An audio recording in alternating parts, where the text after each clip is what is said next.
Horlamadan bahsedecek olursak, horlama burun tıkanıklığına sebep olan nedenlerle beraber yumuşak damağın düşük olması ve küçük dilimizin, uğulanın titreşmesi sonucu husule gelen bir durumdur.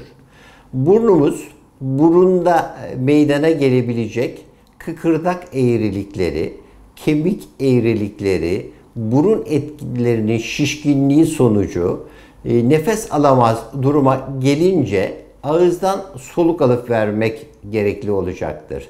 Ağızdan alınan derin soluma küçük dilimizin titreşmesi sonucu horlamaya yol açacaktır.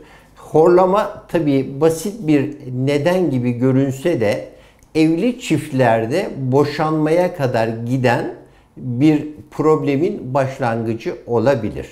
Horlama, basit horlama şeklinde ise yapılacak çözüm önce burnun bir operasyon ile rahatlaması ve rahat nefes alabilmesini sağlamaktan geçecektir.